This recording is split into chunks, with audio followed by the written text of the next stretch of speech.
dia a todos, a todas. Nesse domingo, dia 26 de outubro, a liturgia nos apresenta um trecho do Evangelho de Lucas, conhecido como a parábola do publicano e do fariseu.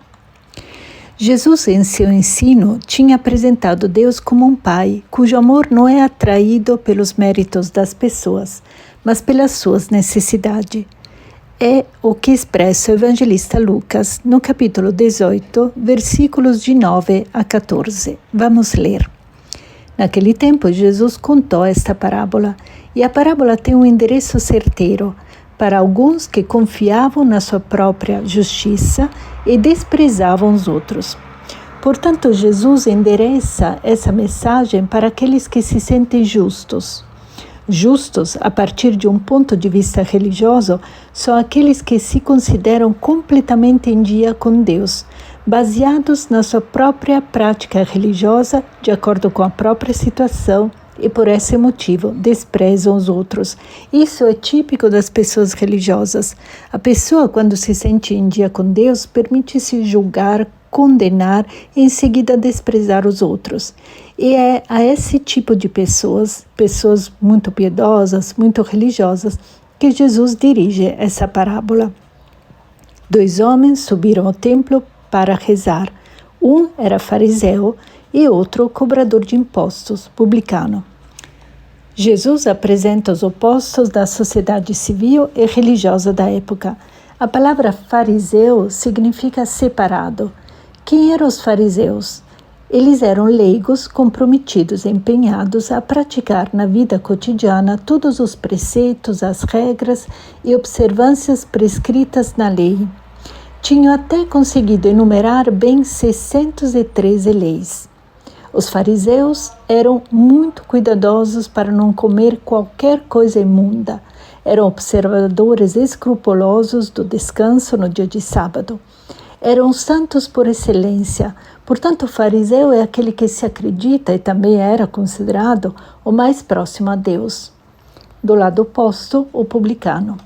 Publicano vem de publicum, quer dizer assuntos públicos. Eles eram os cobradores de impostos. Eram considerados ladrões profissionais, muitas vezes a serviço dos opressores e governantes pagãos. Considerados violadores de todos os mandamentos, e tinham como que uma marca de impureza que impedia para eles qualquer esperança de salvação. Mesmo se, num amanhã, um publicano quisesse se converter, ele próprio não seria capaz de mudar de emprego, então para ele não havia sequer esperança de salvação. Portanto, Jesus apresenta 2 opostos, o mais perto de Deus e o mais longe dele. Podemos dizer o excluído por Deus. O fariseu de pé rezava assim em seu íntimo. Literalmente, o evangelista escreve, rezava voltado para si mesmo. A oração do fariseu não é dirigida a Deus, mas ele faz de si mesmo seu próprio Deus, seu próprio ídolo.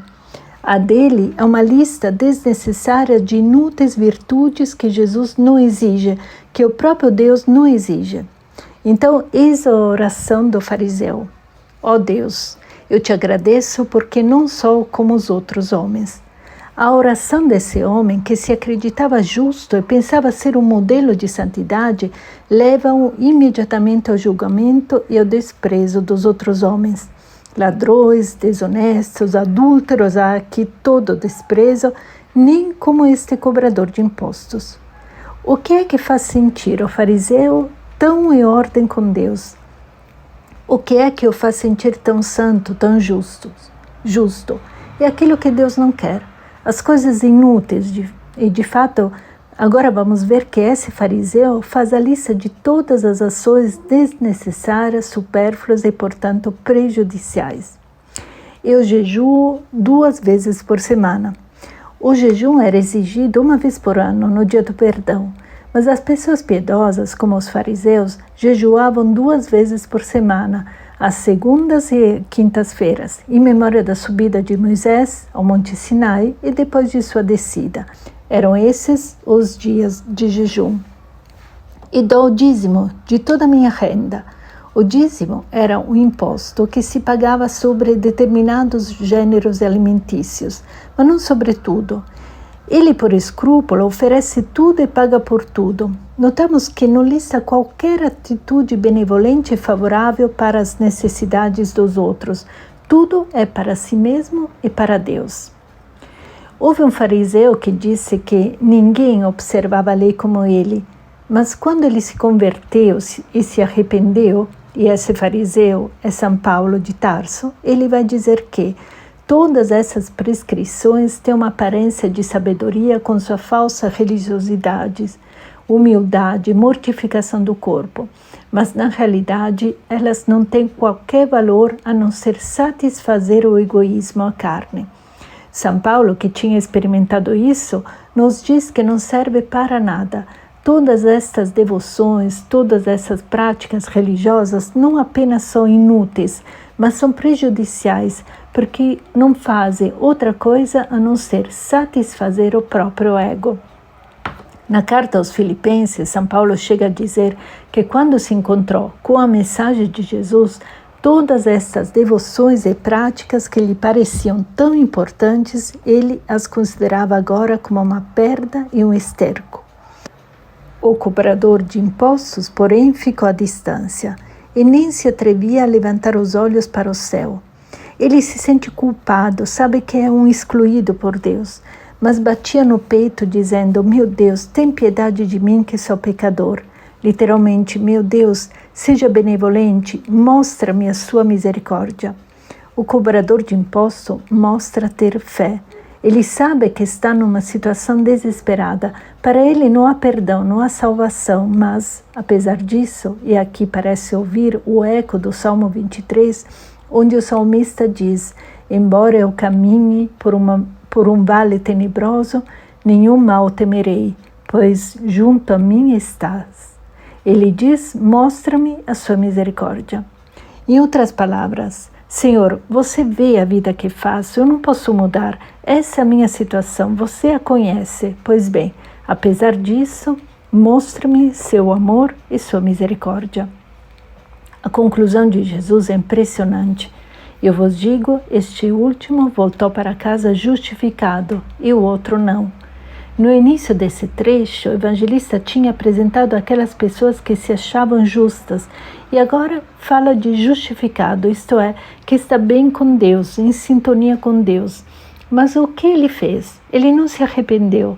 Ele não disse que teria mudado seu comportamento, não disse nada de tudo isso, mas ele pediu ao Senhor de mostrar-lhe sua misericórdia.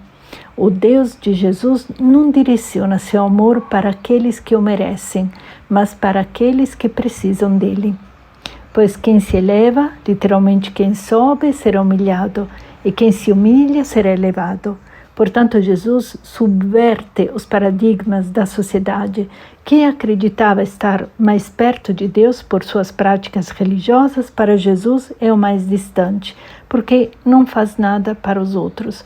O que é importante para Jesus não é aquilo que se dirige à divindade, mas as atitudes reais de bem e de bem-estar que se fazem para os outros. E, acima de tudo, como conclusão, Jesus lembra que o amor de Deus não é concedido como um prêmio obtido por seus próprios méritos, mas como um presente para suas próprias necessidades. Muito obrigada pela escuta e até semana que vem.